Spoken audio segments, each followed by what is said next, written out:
추석 연휴는 다들 잘 보내셨나요? 모처럼 만에 긴 연휴였는데 어쩌다 보니 저는 제 직업 특성상의 이유로 길게 쉬진 못했네요. 아쉽다고 하면 거짓말이겠지만 제 직업 윤리상 어쩔 수 없는 일이니 짧은 휴식에도 만족하고 있습니다. 이쯤이면 제 직업이 무엇일까 많이들 궁금해하실 텐데요. 저는 아이들을 치료하는 소아과 의사입니다. 아마 의사가 여기는 웬일이냐며 묻는 분들이 많으실 거예요. 보통 이곳 사연 채널에는 의사가 나쁜 쪽으로 나오지 피해를 당한 피해자로 나오진 않으니까요. 근데 저는 피해자입니다. 그것도 의사 사칭범에게 당한 피해자죠. 의사인 저도 의사 사칭범에 속아 정말 큰일을 당할 뻔했는데요. 이 세상엔 사람을 속이는데 정말 다양한 방법이 있다는 것과 저와 같이 속을 수밖에 없는 상황이 있다는 걸 알려드리고 경고하고자 이렇게 사연을 적게 됐습니다. 사실 제가 사기꾼에게, 그것도 의사를 사칭하는 사람에게 속을 거라고는 생각도 하지 못했는데요.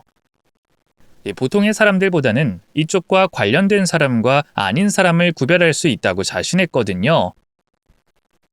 더 자세히 말하면 얼마간 대화를 하고 그 사람의 행동을 보면서 자연스럽게 알 수가 있었습니다. 그럴 만한 것도 제가 의사란 꿈을 오래전부터 꿨고 저희 아빠 역시 의료인이었기 때문이었어요.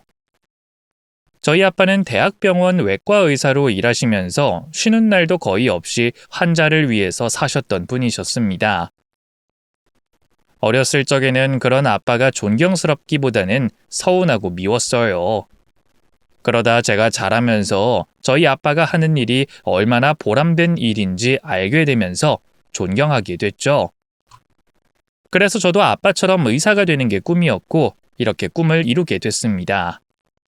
아마 아빠가 살아계셨다면 자신을 존경해 의사가 된 딸을 보시고는 정말 많이 좋아하셨을 거예요. 그런데 저희 아빠는 제가 의사가 되는 걸 보지 못하시고 먼저 하늘나라로 가시게 됐습니다. 과중한 병원 스케줄에 자신이 담당한 환자의 상태를 직접 꼼꼼히 보시겠다며 매일같이 나서서 당직을 하시는 바람에 과로로 세상을 떠나시게 됐거든요.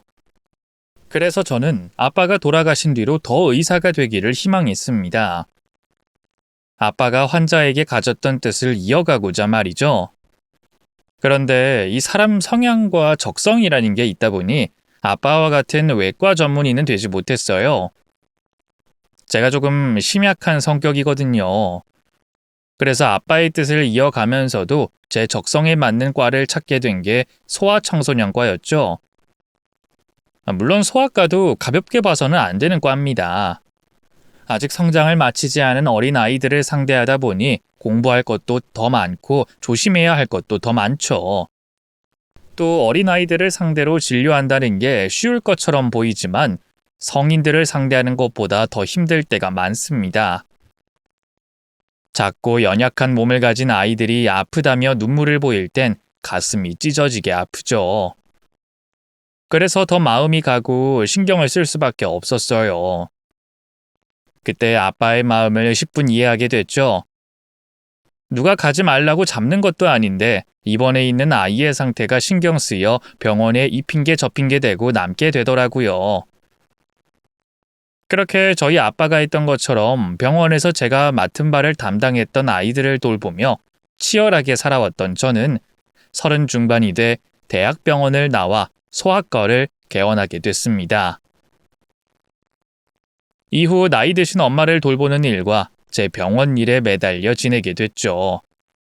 물론 중간중간 연애도 했었지만 결혼까지 이어지는 인연은 없었어요. 제가 원하는 남자를 만나지도 못했고요.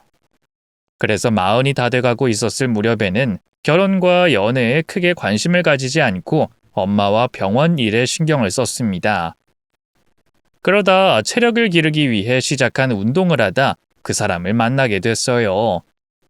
바로 의사 사칭범이자 이번 사연에서 제 남자친구가 될 사람이었죠.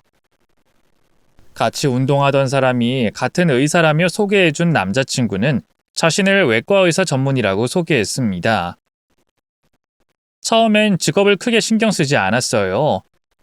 동기들 중에 외과의가 없는 것도 아니고 한 달이 건너면 외과 의사야 수두룩하게 알 수 있으니까 크게 감흥이 없었죠. 제가 남자친구에게 관심을 가지고 호감을 느끼게 된 건 소탈하고 유머러스한 성격 때문이었습니다. 그런 호감이 되는 모습 때문에 친해지게 됐죠. 근데 친해지고 나니 굉장히 진중한 사람이라는 걸 알게 됐어요. 특히 환자를 생각하는 마음이 진실되고 열성적이라는 걸 알게 됐죠. 사실 의사라고 해도 의욕이 넘치는 특정 시기가 지나면 의료 시스템이나 환자를 향한 마음을 대놓고 이야기하진 않거든요. 현실적인 문제로 답답하기도 하고 하루 종일 병원 일 때문에 쉴 때는 마냥 쉬고 싶어서 말이죠. 근데 남자친구는 달랐습니다. 끊임없이 문제가 있는 의료 시스템을 비판하고 환자를 위해 무엇을 더 해줄 수 있을지 연구하는 사람이었죠. 그런 모습을 보면서 제 눈에 겹쳐 보이는 한 사람이 있었어요. 바로 돌아가신 저희 아빠였죠. 남자친구의 모습에서 존경하던 저희 아빠의 모습을 종종 봤던 저는 급속도로 마음이 가기 시작했습니다.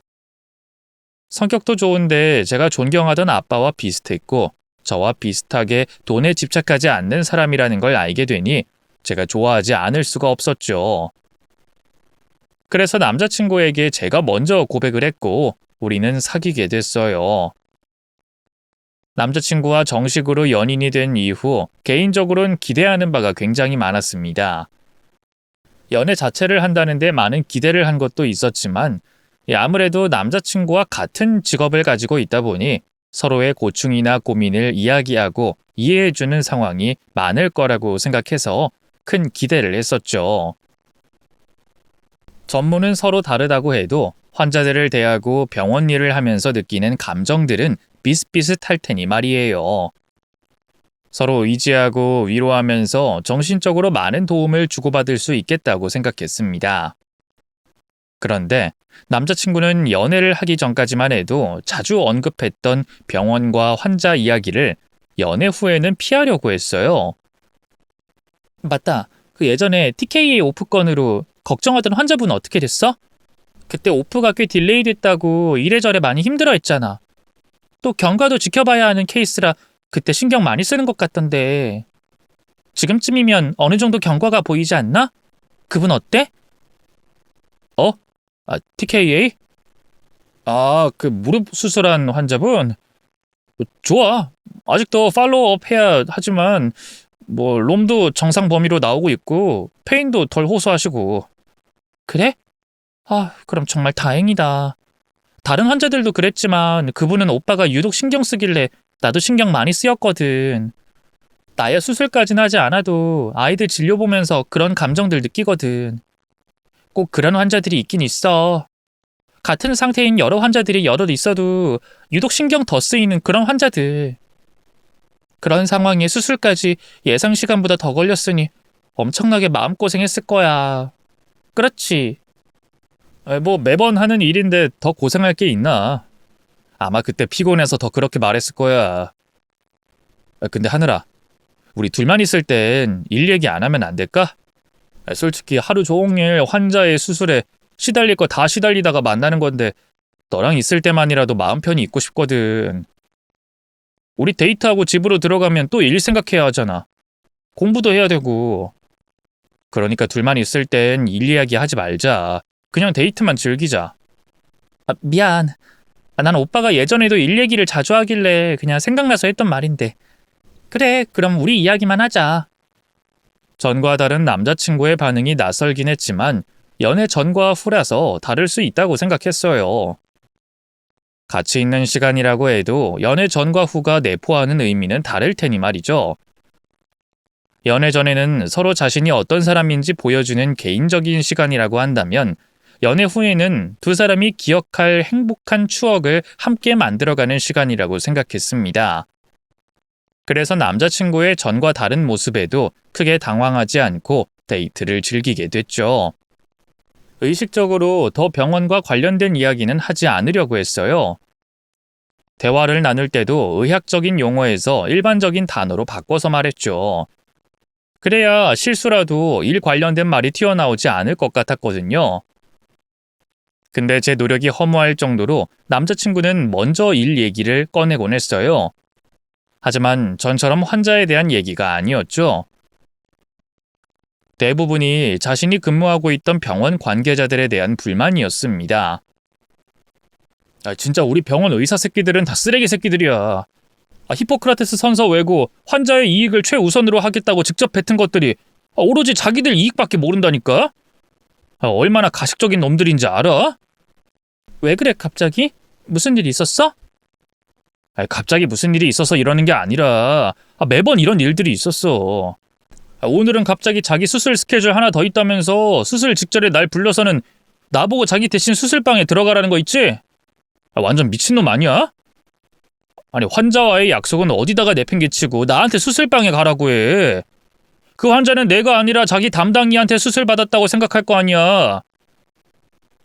물론 수술 전에 전달받은 건 다 받았고 나도 전문이라고 하지만 이건 좀 아니지 않아? 근데 이런 일이 수시로 벌어지고 있다니까? 그러니까 오프 직전에 OR로 대신 들어갔다고? DX, XX, HX도 OR 들어가기 직전에 듣게 됐고? 아니 어떻게 그래? 오프 스케줄이 겹쳤으면 오프 날짜를 바꿔야지. 급한 환자도 아니었을 거 아니야. 그렇게 하면 어떡해. 네가 생각해도 말이 안 되지. 근데 그런 일이 하루에도 몇 번, 한 달엔 수십 건이 벌어지고 있어. 거기 병원 사람들이 그래. 다 그딴 생각 가지고 다니면서 자신들은 참된 의사라고 떠들고 다닌다고. 물론 너도 알겠지만 그 인간들이 왜 그렇게 하겠어. 전부 돈 때문이지. 수술 한 건이라도 더해서 어떻게든 돈 더 벌겠다고 혈안이 되어 있다니까? 완전히 돈에 미쳤다고. 환자 건강, 안전이 우선이 아니라 돈이 먼저라고. 내가 그딴 병원에서 일해. 그런 쓰레기 의사들과 같이 일하면서 지내고 있다고. 난 오빠가 이전까지 그런 말 한 번도 안 하길래 병원에서 동료들과 그런 일이 있는 줄 몰랐어. 그렇게까지 스트레스 받는 상황이면 그 병원 그만두고 옮기는 건 어때? 다 그런 의사들만 있는 것도 아니잖아. 아니면 그런 행위는 못하겠다고 말해보던가. 그것들 얼마나 권위적인 놈들인지 넌 몰라. 꼴에 의사랍시고 목에 깁스 채운 지 오래전이라고 사람을 얼마나 깔보고 무시하는 줄 알아? 그 사람들이 오빠를 무시할 게 뭐가 있어? 같은 의사고 오빠도 능력 인정받아서 그 병원에서 일하는 건데? 그게? 그 어쨌든 내 선배 되는 사람들이잖아. 그래서 아직도 내가 자기들 밑에 있는 줄 안다고. 또 내가 옳은 말 한다고 들어먹을 놈들도 아니야. 그리고 병원 옮기는 일도 좀 그래. 옮긴 병원 의사들도 그놈들하고 똑같은 놈들이면 어떡해. 거기다 지금 병원에 날 믿고 찾아와주는 환자들도 있고. 그냥 참고 견디는 게 맞겠지. 미안. 내가 순간 감정이 올라와서 흥분하느라 너한테 별말을 다 했다. 앞으로는 이런 일 없도록 할게. 네가 잘못한 것도 아니고 어떻게 해줄 수 있는 것도 아닌데. 내가 널 난감하게 만들었네. 난 내가 해결될 수 있는 말을 듣고자 한 말은 아니었고 그냥 그런 놈들과는 다른 좋은 의사가 되겠다고 말하려고 한 말이었는데 미안해 하느라. 하지만 이후로도 남자친구는 병원에 대한 불만을 토로했습니다. 대부분 동료 의사들에 대한 불만이었죠. 이야기를 들어보면 저 역시도 이해가 되지 않는 행동들이 많았습니다만 남자친구가 남다른 의욕과 사명감에 조금 더 부정적으로 동료 의사들을 바라본다고 생각했어요. 그리고 남자친구 말처럼 제가 해줄 수 있는 게 없었기 때문에 남자친구에게 도움이 될 법한 말이나 조언을 하기보단 불만을 들어주는 걸로 대신했죠. 그러다 제가 직접 남자친구 동료들을 만나게 되는 일이 생겼죠. 저희 병원 인테리어 공사로 인해 저에게 이틀 정도 여유가 생겼었습니다. 그 시간을 이용해 함께 일하는 동료 의사들에게 너무 큰 스트레스를 받고 있는 남자친구를 위해서 도시락을 싸기로 했어요. 또 이왕 싸는 도시락 양을 넉넉히 해서 병원 관계자분들 모두 드실 수 있게 준비했죠. 사실 병원 관계자분들 것까지 도시락을 싸게 된 건 일종의 뇌물이었습니다. 제 남자친구 좀 잘 봐달라고 스트레스 좀 덜 받게 해달라는 부탁을 도시락으로 돌려 표시한 거였죠. 남자친구를 위해 무엇인가 한다는 생각이 기뻤고 그 기쁜 마음을 가지고 남자친구가 다닌다는 병원으로 찾아갔습니다. 그리고 차에 내려 남자친구에게 전화를 미리 하려고 했어요. 도시락 부피와 양이 제법 돼서 혼자서는 가지고 올라갈 수 없었거든요. 그런데 우연히 병원 건물에서 내려오고 있던 남자친구를 마주치게 됐습니다. 남자친구 옆에는 병원 관계자로 보이는 분들이 있었고요. 전 남자친구를 향해 반갑게 인사를 했죠. 근데 남자친구는 다른 사람들 앞에 갑작스럽게 나타난 저로 인해 당황했는지 놀란 얼굴로 황급히 뛰어와 무슨 일로 병원 앞까지 찾아왔냐고 물었죠. 뭐야? 연락도 없이 여긴 어쩐 일로 왔어? 나 병원 공사로 이틀 쉰다고 했잖아. 그래서 오빠 먹을 도시락 싸왔지. 하는 김에 병원 관계자분들 것도 넉넉히 싸왔거든? 이거 같이 들고 올라가자. 이렇게 찾아온 김에 나도 병원분들한테 인사도 좀 하고. 뭐? 인사? 아니, 뭐하러 그래. 내가 이 사람들한테 무슨 감정 품고 있는지 뻔히 알면서. 아니, 그러니까 도시락은 나 혼자 들고 가지고 갈게. 내가 도시락만 놓고 다시 올 테니까 근처에 있어. 아니, 그래도 이렇게 찾아오기까지 했는데. 아니야, 인사할 필요 없어. 예전에 하늘이 네가 말한 것처럼 나 다른 병원으로 옮길 수 있는데 뭐하러 인사를 해. 도시락만 꺼내서 줘. 들고 갈 테니까. 저기 제 여자친구가 도시락을 좀 싸왔다고 해서요. 다들 식사하러 나가지 마시고 안에서 드시죠. 제가 도시락 들고 올라갈 테니까 올라가 있으세요. 연락도 없이 찾아온 갑작스러운 제 방문에 남자친구가 놀랐다는 건 이해가 됐지만 굳이 찾아온 저를 인사시키지도 않고 돌려보내야 하나 싶어서 서운했습니다. 같은 과 전문의는 아니었지만 어떤 식으로든 알게 될 수 있는 의사 사이인데 인사하는 게 그렇게 어려운 일인가 싶기도 했죠. 근데 한편으로는 제가 너무 성급하게 행동한 건가 싶었어요. 남자친구가 저를 어떻게 생각하고 있는지 잘 모르는 상황에서 갑자기 동료들 앞에 제가 나타났다면 많이 당황스러울 수도 있겠다고 생각이 들었죠. 그래서 병원 관계자분들과는 따로 인사를 하지 않고 남자친구와 같이 도시락만 옮겨다 주고 돌아가려고 했습니다. 병원 안으로 들어가면 어쩔 수 없이 인사를 하게 될 것 같아 병원 문 앞까지만 도시락을 들여다 줬죠. 그리고 다시 차 안으로 가려고 했어요. 그런데 그때 뒤에서 누군가가 저를 부르더라고요. 복장을 보아하니 남자친구의 동료 의사 중 한 명으로 보였어요. 저기요. 네? 저요? 네, 가지고 오신 도시락 맛있게 먹겠습니다. 직접 만드신 것 같은데 감사해요. 근데 앞으로는 이런 거 가지고 오지 마세요. 어떤 의미로 병원에 도시락 가지고 오셨는지는 모르겠지만 보는 눈에 따라 그 의도가 다르게 보일 겁니다. 제가 보기에도 그리 썩 좋게 보이진 않고요. 요즘에 별별 것으로 다 문제가 되는 사회이다 보니까 뭐 리베이트다, 뇌물이다, 뭐 이런 것 때문에 불안하네요. 그니까 남자친구 위한다고 이런 행동하지 마세요. 아시겠죠? 네? 이런 행동이요? 남자친구 동료 의사로 보이는 사람의 말투는 정중하게 들렸지만 표정은 그러지 못했습니다. 사람을 아래로 내려다보고 무시한다는 눈빛과 표정이 드러나 있었죠. 기분이 나쁠 수밖에 없었어요. 남자친구 직장 관계자들에게 대접하려고 준비한 도시락이 뭐 그렇게 문제가 될 만한 일인가 싶어서 말이죠. 거기다 사람 무시하는 표정을 짓고 그런 뉘앙스의 말을 하고 있으니 제가 말꼬리를 물고 늘어질 수밖에 없었습니다. 도시락이 그렇게 큰 문제가 되나요? 전 그냥 남자친구 동료... 하늘아, 너 여기서 뭐해? 내가 차 안에 있으라니까. 가 있어. 오빠, 그게 아니라... 저기 재민씨, 나랑 얘기 좀 하지. 안에는 사람들이 있어서 밖에서 얘기할까 싶은데. 그럼 여자친구분 좀 돌려보내. 네? 네. 하늘아, 차 안에 가 있어. 나 진짜 짧게 얘기 좀 하고 올게.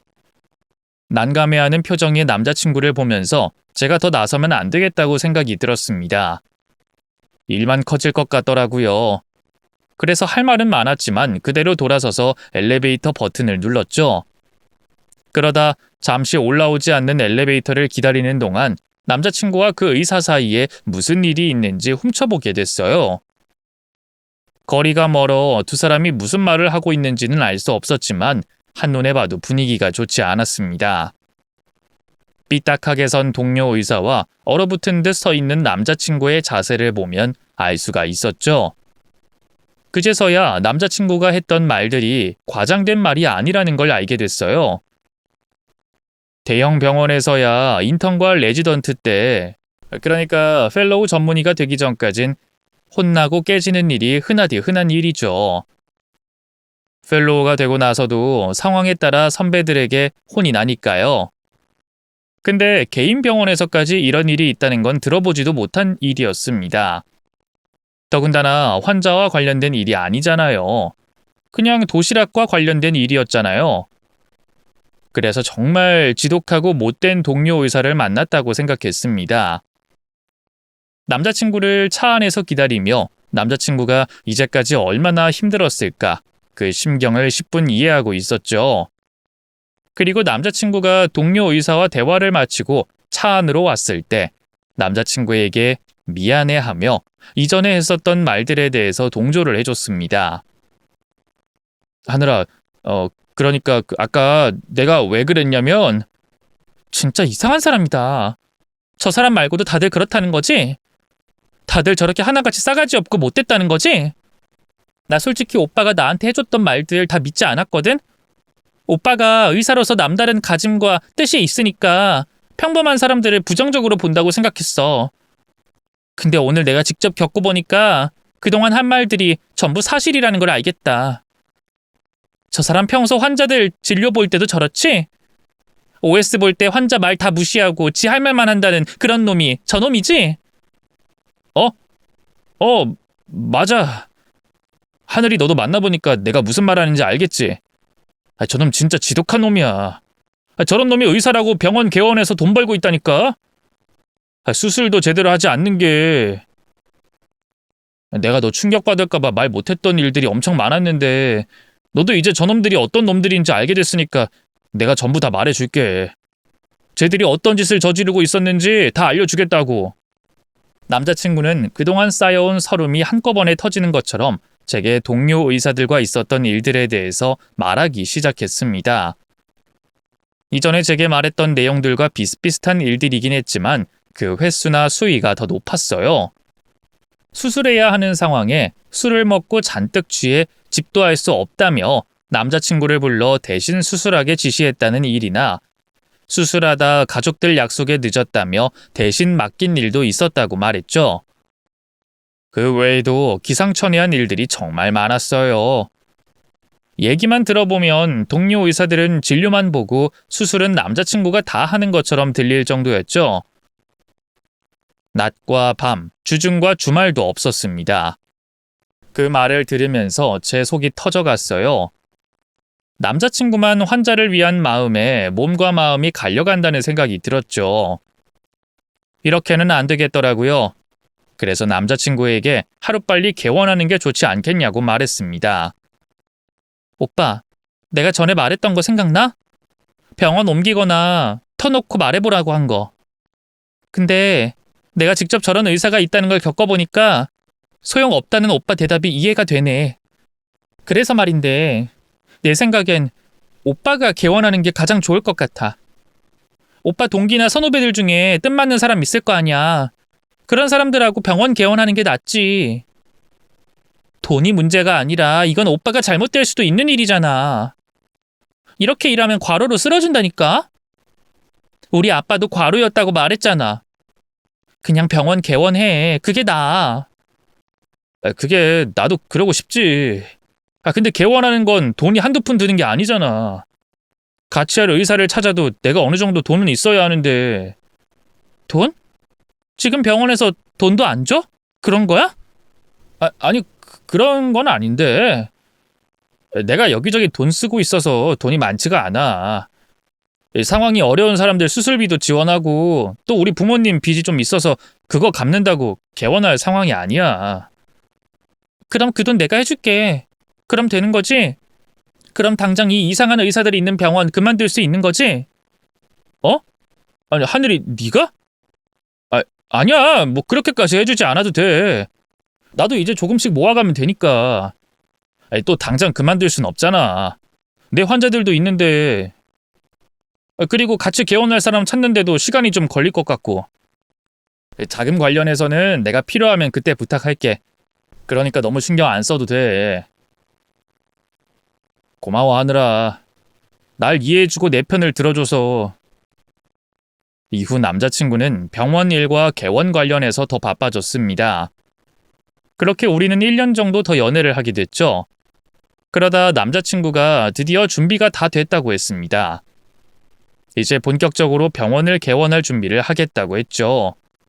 그러면서 좀 모자란 돈을 빌려달라고 했어요. 전 돈이든 뭐든 남자친구가 그 병원에서 탈출해 자기의 뜻을 펼칠 수 있는 병원을 개원한다는 게 너무 기뻤습니다. 그것만으로도 더 이상 바랄 게 없다고 생각했는데 그보다 더 기쁜 소식을 받게 됐어요.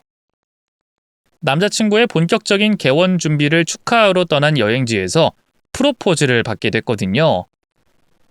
지금 생각하면 정말 최악의 순간이지만 그 당시에는 감정이 벅차올라 눈물을 흘릴 만큼 감동스러운 프로포즈였습니다. 남자친구가 하는 프로포즈를 받아들였고 결혼을 약속하게 됐죠. 그러면서 이제까지 남자친구와 연애하며 지켜오고 있던 혼전 순결을 허락하기로 했어요. 처음으로 잠자리를 가지려고 했었죠. 이제까지 살면서 혼전 순결을 지켰다는 게 단 한 번도 창피하거나 부끄러운 적이 없었습니다. 제 기준이고 가치관이었으니까요. 그런데 결혼할 남자친구와 처음 잠자리를 가진다고 하니까 뭔가 왠지 모르게 더 창피하고 부끄러웠어요.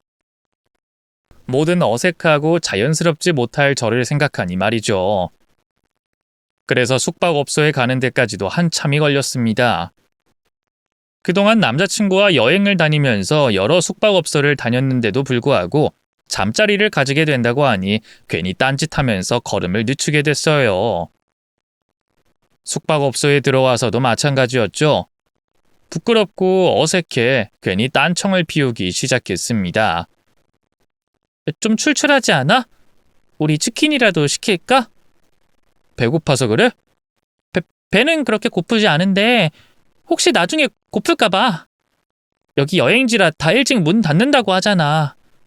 그래서 미리 시킬까 했지. 그래 그럼 나 먼저 씻고 올게. 그 배달이 빨라도 30분 이상은 걸릴 테니까 내가 먼저 씻어야 내가 배달을 받지. 씻어? 그럼 안 씻어? 아니 씻어야지. 그럼 씻어. 내가 주문하고 있을게. 모든 게 엉망진창인 것 같아서 속상했어요. 왜 그렇게 긴장이 되는 건지 제가 생각해도 제 행동 하나하나가 어색하고 부자연스러워서 창피해 죽을 것 같았죠. 더 로맨틱해도 모자랄 상황에 치킨을 찾고 있는 제가 우스웠지만 어색하고 긴장된 마음에 치킨이라도 빨리 와서 어색한 분위기도 멈추고 앞으로 벌어질 상황을 늦추고 싶었습니다. 그래서 남자친구가 샤워를 하려고 들어간 사이 얼른 치킨을 주문하고 나가지도 못하는 방 안에서 이러지도 저러지도 못하며 긴장된 마음을 좀처럼 숨기지 못하고 있었죠. 그런데 한 10분 정도 지났을 무렵 누군가 방문을 두들겼습니다. 아직 10분밖에 지나지 않았는데 말이죠. 그런데 그때 저는 너무나 긴장이 된 상태라 치킨이 10분 만에 온 게 이상하다고 생각하지 않았습니다. 그 치킨만 있으면 어색한 분위기도 없애고 시간을 좀 더 끌 수 있었으니 반가운 마음에 현관으로 나갔죠. 누구세요? 음식 시키셨죠? 배달 왔습니다. 감사합니다. 거기 문 앞에 놔주시겠어요? 네? 문 앞이요? 그게 앱으로 결제 다 했는데요.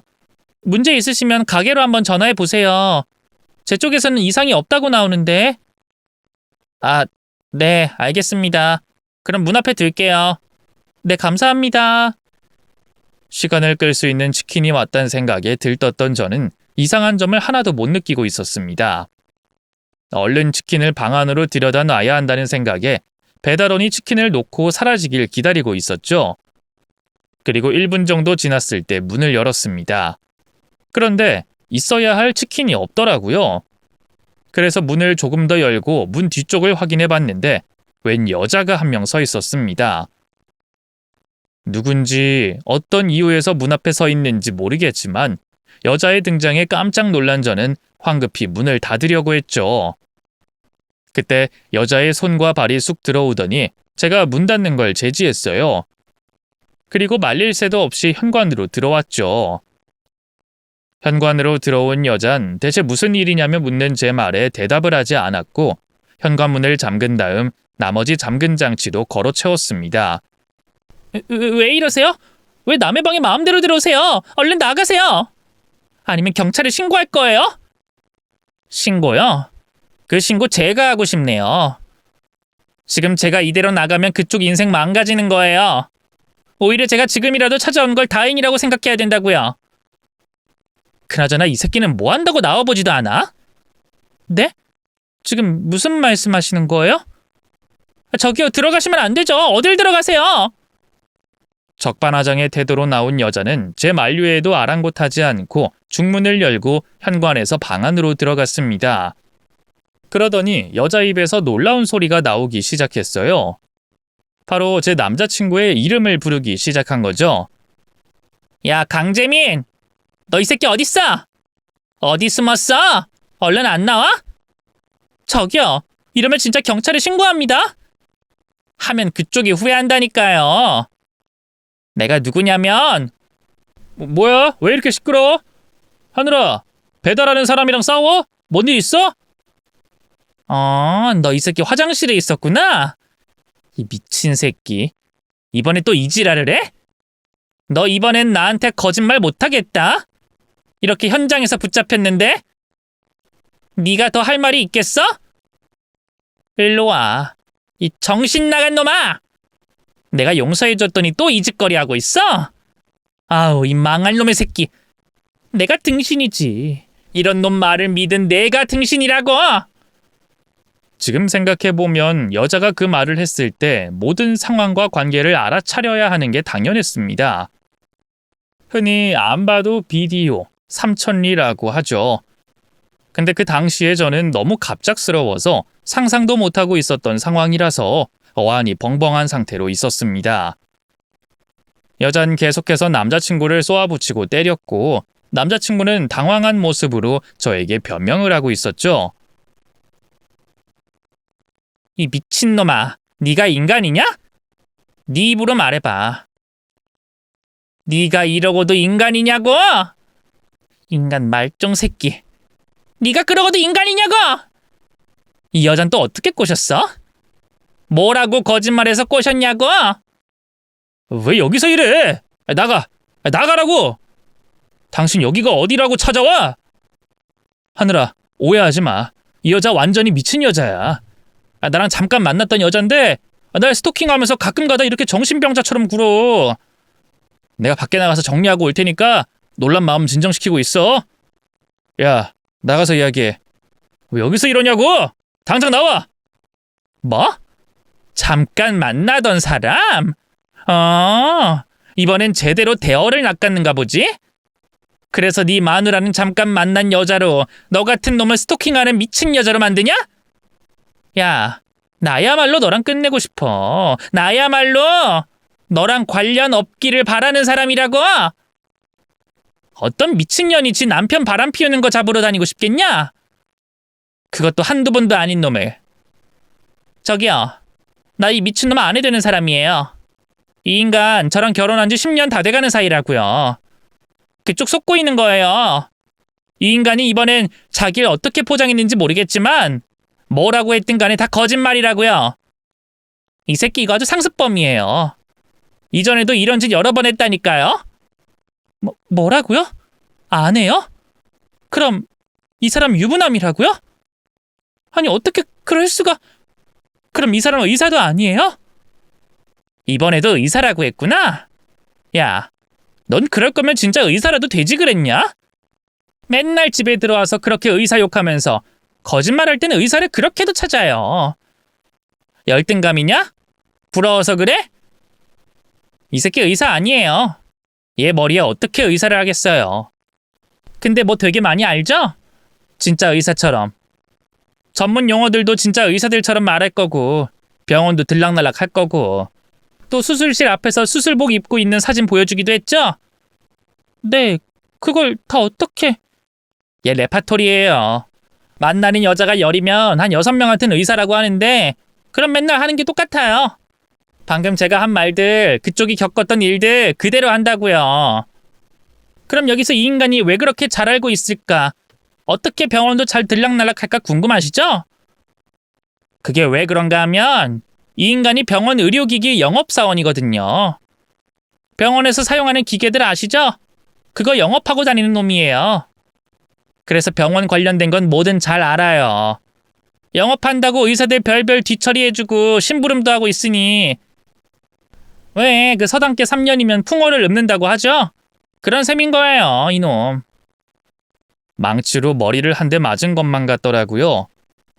단 한순간도 그 인간이 의사가 아닐 거라는 걸 생각해 본 적이 없었으니까요. 아내라는 여자가 하는 말이 사실이라는 걸 알면서도 그 인간 입에서 들어야 인정할 수 있을 것 같았습니다. 그래서 고개를 떨구고 한숨을 쉬고 있는 남자친구에게 직접 이야기를 들어봤죠. 뭐라고요? 영업사원이라고요? 오빠, 아니, 강재민 너 지금 이 말 사실이야? 의사 아니라고? 직접 말해봐. 뭐라고 좀 말해보라고. 그러니까 그게... 하늘아, 미안하다. 나 의사 아니야. 의료기기 회사 다니는 것도 맞고 유부남인 것도 맞아. 근데 하늘아, 나 진짜 널 사랑해. 너랑 결혼하기로 마음먹고 이 여자랑 이혼하려고 했어. 진짜야. 내가 다른 여자들 속여가면서 만나온 것도 사실이지만 넌 정말 다르다고. 난 널 진심으로 생각했어. 네가 나한테 느꼈던 감정, 내가 너한테 느꼈던 감정 모두 진심이었다고. 너 재산이나 돈, 능력 같은 거 보는 사람 아니잖아. 그런 속물 아니잖아. 우리 두 사람 사랑하는 마음은 여전하잖아. 이 여자 결혼식 올리기 전까지 깨끗하게 정리할게. 그니까 내가 거짓말한 것들 용서해줘. 응? 지금 그걸 말이라고 해? 사람을 속여놓고 진심이었다고? 넌 지금도 나한테 거짓말하는 거야. 애초에 유부남이 미혼인 척 접근하는 게 말이 된다고 생각해? 유부남이었다는 것만으로도 사랑이든 진심이든 네가 나한테 어떤 마음이든 다 거짓이고 다 문제가 되는 거야. 그리고 유부남이 아니라고 치자. 그래도 네가 거짓말쟁이고 나한테 진심이 아니라는 건 마찬가지 아니야? 만날 때부터 솔직하게 말했어야지. 당신 말대로 내가 속물이 아니라는 걸 알았을 때라도 솔직하게 말해야 네가 말한 것과 앞뒤가 맞는 거잖아. 근데 뭐? 날 사랑해? 진심이었다고? 결혼한 걸 말 못한 건 내가 잘못했어. 근데 널 만나기 전부터 이 사람과의 관계는 고민 중에 있었다고. 그리고 너한테 의사라고 속이게 된 건 내가 의사인 너 정도 급이 아니면 날 만나주지 않을 것 같아서 그런 거야. 이후에 너가 어떤 사람인지 알아가면서 말 못했던 것도 그런 이유가 크고, 또 내가 거짓말했으니까 당연히 내 본래 모습을 밝히는 순간 하늘이 너와 헤어지게 될 거라고 생각했어. 그래서 이제까지 사실대로 말 못했던 거야. 정말 미안해. 근데 너를 향한 내 진심은 제발 알아줘. 남자친구는 궤변을 늘어놓고 있었어요. 사랑한다고, 진심이었다고 말하면 이제까지 자기가 저질러왔던 모든 거짓된 행동이 용서될 거라고 생각했는지 구차한 변명을 하면서 저를 사랑한다고 호소하고 있었죠. 그런 남자친구의 모습이 더 저를 화나게 했습니다. 그렇게 호소하면 순진한 제가 자신을 놓지 않을 거라는, 헤어지지 않을 거라는 일말의 가능성을 가지고 행동하는 거였으니까요. 절 완전히 바보라고 생각한 거겠죠. 몸이 부들부들 떨려오고 화가 머리끝까지 치솟았습니다. 누군가를 때린 적도, 때려보겠다고 생각한 적도 없었는데 처음으로 그런 마음이 들더라고요. 그래서 구차한 변명을 짓거리고 있는 그놈에게 뭐든 하려고 했는데 그때 남자친구의 아내라는 사람이 제게 고개를 숙여가며 부탁을 해오기 시작했어요. 의사라고요? 그쪽이 정말 의사가 맞아요? 그러면 저기요, 이 사람 제발 처벌 좀 해주세요. 이제 아시잖아요. 이 인간이 얼마나 쓰레기 같은 인간인지, 무슨 짓 하고 다녔는지 다 아시잖아요. 이놈 여자 관계하고 의사 사측 말고도 문제가 진짜 많은 사람이에요. 그런데 제가 증거가 없고 아는 게 없어서 뭘 할 수 있는 게 없어서 못하고 있었어요. 또 이 인간 한 번만 더 용서해보자고 생각해서 이제까지 미뤄왔다고요. 제가 아까 설명했었죠. 이 인간이 의사인 척 자연스럽게 말하고 보여줄 수 있었던 이유들. 진짜 의사인 그쪽도 속아 넘어갈 수밖에 없었던 이유를 말이에요. 근데 병원 드나드는 거나 전문 용어 아는 건 그렇다 쳐도 수술 관련된 건 너무 이상하지 않아요? 아마 수술 관련으로 엄청나게 자세히 풀어서 설명했을 건데 진짜 생생하게 말이에요. 꼭 자기가 직접 한 것처럼요. 그게 왜 그런가 하면 안 돼! 당신 지금 무슨 소리 하려는 거야? 하늘아, 우선은 그 머릿속이 엉망일 텐데 혼자 생각할 시간 좀 가져. 나는 오늘 이 사람하고 관계 정리하고 올라가서 너한테 다시 연락할게. 그러니까 먼저 올라가 봐. 아우씨, 이거 안 나? 이제까지 가만히 있다 왜 이래? 왜? 이건 끝까지 비밀로 해야 돼? 네 인생과 관련돼 있어서? 이 여자가 정말 그 입 안 다물어? 너 그 말했다간 진짜 나 죽고 너 죽고 하는 거야? 그래, 그러려고 말하는 거야. 저기 이 인간 직접 수술하고 있어요. 의사 대신해서 직접 수술하고 있다고요. 그 대리 수술이라고 하나? 하여튼 환자들 마취하면 바꿔치기 해가지고 수술하는 그거 하고 있다니까요. 남자친구 아내 입장에서는 제가 아무것도 몰랐다고 하나 상간녀가 되었을 텐데 제게 허리를 숙여가며 무슨 부탁을 할 게 있나 싶었습니다. 상간녀가 아니라고 해도 제가 뭐라고 부탁을 하겠어요. 그런데 부탁을 해오는 이유가 있더라고요. 여자는 제가 의사니까 어떤 방법이 있을 거라고 생각했던 겁니다. 그래서 그놈이 저지르고 있는 무면허 의료 행위에 대해서 제게 밝혔던 거였어요. 제가 법도 잘 모르고 증거도 없어서 부탁하는 거예요. 그쪽도 변호사나 판검사 또는 경찰은 아니지만 의사니까 이런 쪽으로는 대충이라도 잘 알고 있을 거 아니에요. 또 이 새끼가 자랑한다고 그쪽에서 대리수술하는 사진이나 동영상 보여주거나 보내준 증거들도 있을 거고 그걸로 이 새끼 인생 어떻게 못해요? 이 새끼 끝장내지 못하냐고요. 그런 증거라면 있긴 있었어요. 또 남자친구가 샤워를 하느라 휴대폰을 몸에서 떨어뜨려 놓은 그 상황이라면 증거들이 잔뜩 있는 휴대폰을 빼앗을 수도 있는 상황이었죠. 그러다 보니 급해지는 건 남자친구 쪽이었어요. 하늘아, 내가 잘못했어. 네가 뭐든 무슨 짓이든 하라고 하면 할게. 그니까 제발 그것만은 안 돼. 대리수술 건이 문제되면 진짜 나 큰일 나. 그냥 문제만 되는 게 아니라 내 인생 종칠 수도 있는 문제라고. 그리고 나도 수술하고 싶어서 했겠어? 영업직 하다 보니까 을 중에 을이 돼서 어쩔 수 없이 하게 된 거지. 너도 의사니까 잘 알잖아. 영업, 판매직들이 의사들한테 빌빌 긴다는 걸. 그래서 하고 싶지 않아도 할 수 없어도 시키면 해야 한다는 거. 나도 살려고 하다 보니까 이렇게 된 거야.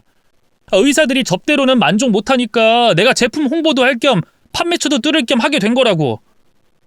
내가 수술하고 싶어서 한 게 아니라 억지로 끌려 들어갔다고. 나도 불쌍한 사람이야. 그건 너도 잘 알잖아.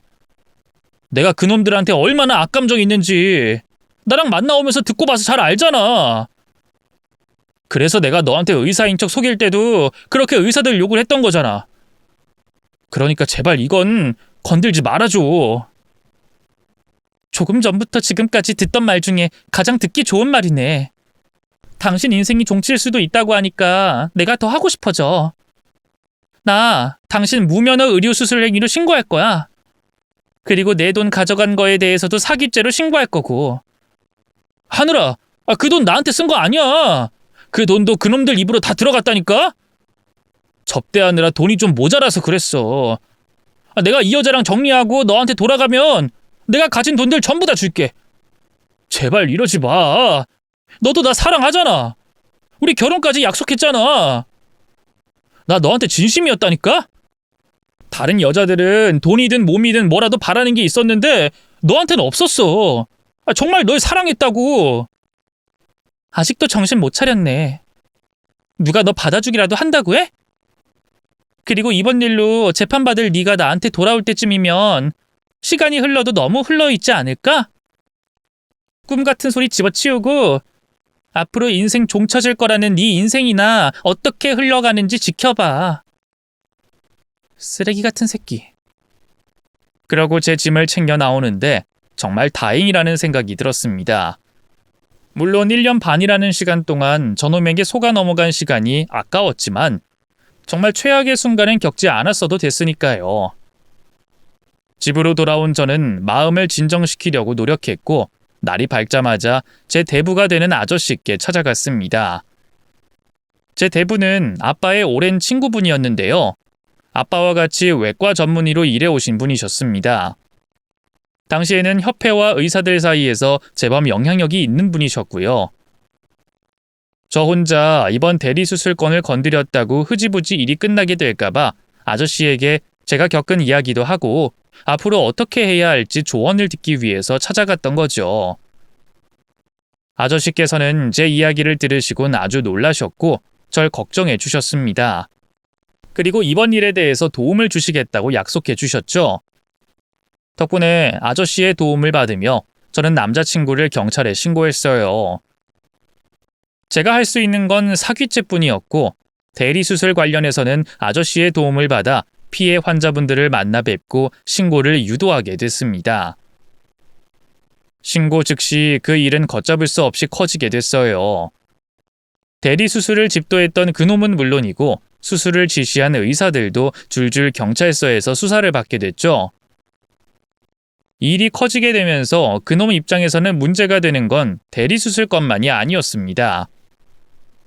그놈이 소속돼 있던 회사에도 피해가 가기 시작하면서 의사와 의료기기 회사들에게 공공의 적이 됐던 거죠.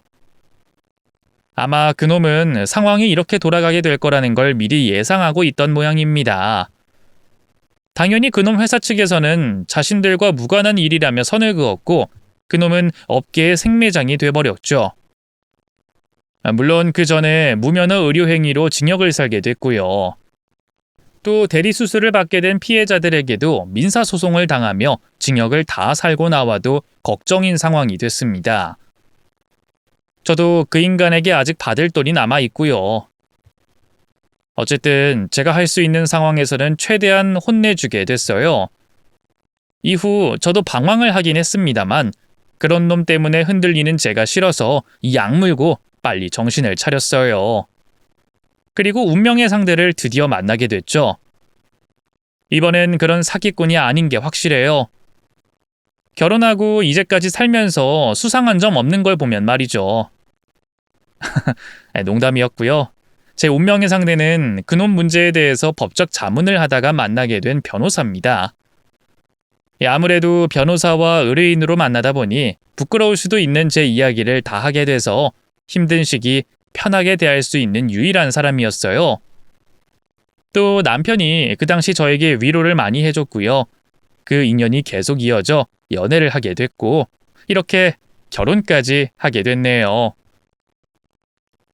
제 인생이 그 사기꾼 놈 때문에 과정이 좀 더러워서 마음에 걸리긴 하는데 결국엔 해피엔딩이 돼서 다행인 것 같습니다. 저는 제가 정말 운이 좋았던 상황이라는 건 확실해요. 다른 사람들은 사기꾼에게 걸려 마음이든 돈이든 인생이든 뭐든 하나 망가지고 잃고는 하죠. 그러니 여러분들께서는 항상 조심하세요. 저는 제 지인들에게, 가족들에게 항상 사람 조심하라는 말을 하거든요. 제 경험에서 나오는 경각심에 걱정이 돼서 말이죠. 다들 사람 조심하시길 바란다는 말을 끝으로 저는 이야기의 끝을 내겠습니다. 읽어주셔서 감사하고요. 항상 행복한 매일을 보내시길 바랄게요. 감사합니다.